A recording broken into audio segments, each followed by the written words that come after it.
Hello everyone. This is a video about using creatine as a supplement for folks dealing with chronic fatigue syndrome / myalgic encephalomyelitis.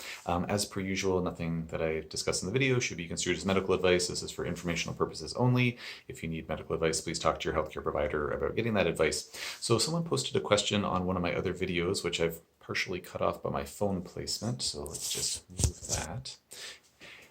So the question was, I have post-infection ME/CFS/PEM, which is post-exertional malaise for over 15 years, and I've never heard of creatine.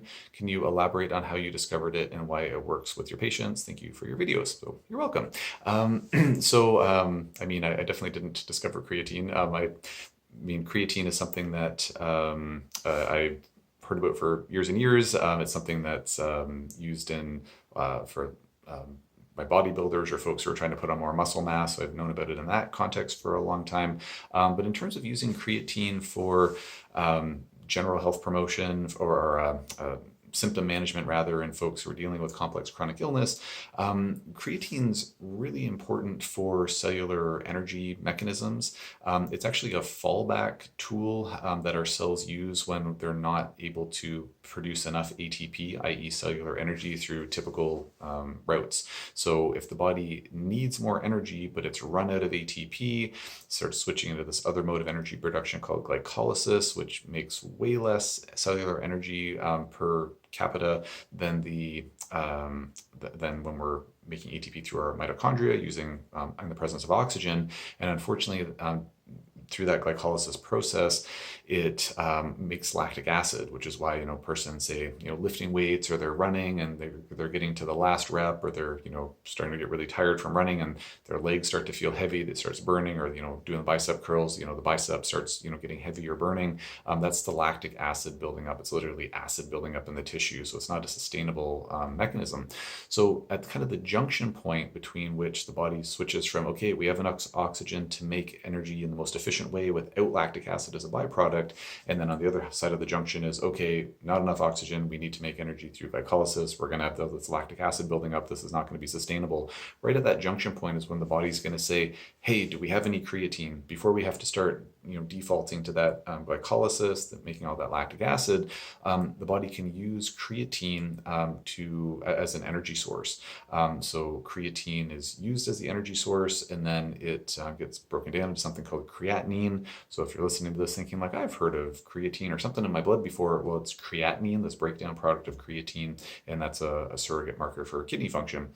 So creatine itself is just straight up important for your cellular energy needs. But the other reason that creatine is important is because our bodies spend a fair bit of cellular resources making creatine in the first place. Creatine is actually a offshoot byproduct of the methylation, or not a byproduct, but like an offshoot product of the methylation cycle. Very important for lots of things in the body. If you're not sure what the methylation cycle is, want to learn more, please search past videos of mine or look it up elsewhere. Very, very important for overall physiology. But our bodies, to my understanding, about 30% or 35%, depending on who you talk to, of all of our methylation needs go towards making creatine. So when a person supplements with creatine and they're dealing with complex chronic illness, whether it's ME/CFS or whatever it happens to be, then it's not only giving the patient's body some of that extra reserve form of energy, but it's also taking some of the burden off their methylation cycle needs, so they can methylate, do other things like running detox pathways or synthesizing neurotransmitters or breaking down histamine or whatever it is that methylation needs to do. So it's kind of got a twofold benefit in that regard. So on paper, sounds amazing, right? It's like, sign me up for 2, give me some creatine.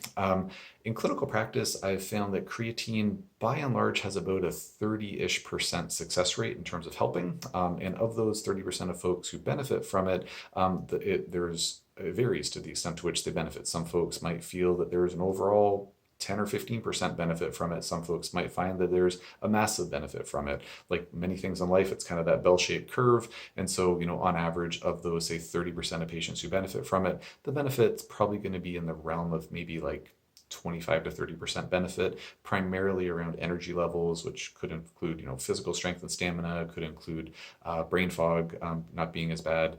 Those would be the main symptoms that I'd see improvement with. So on paper, really, really important, and some patients do benefit from it significantly, but it's not like knocking it out of the park. In contrast to say when folks go on comprehensive mitochondrial support, like using a product I've talked about before called mitochondrial support formula, that one, it's much more common that that's going to have a really big impact on the way that a person's energy levels are doing. Creatine, I kind of look at it as more of a peripheral thing to bring in if we're trying to augment the effects of something like mitochondrial support formula, or if we feel like if the patient says, I want to try to get better as quickly as possible, I don't mind taking another supplement, why don't we try the creatine, see if it helps. We try it for a bottle's worth. It usually lasts for about a month and a half, depending on the size of the bottle. And if it's helping, we keep it up. If not, then we drop it like a hot potato. The one subcategory where creatine can be a lot more effective, in my experience, or much more consistently effective and sometimes pivotally helpful, is in folks who have muscle loss, or they've lost muscle mass due to inactivity or malnutrition or whatever happens to be. Creatine can really help with regaining that lost muscle mass faster. So that's been quite helpful. And then, of course, if people just want to get ripped at the gym, then that's something that can help with that goal as well. So thank you for the question. If anybody has any follow-up questions on this topic or anything else, just post in the comment section below, and I'll do my best to answer as soon as I can.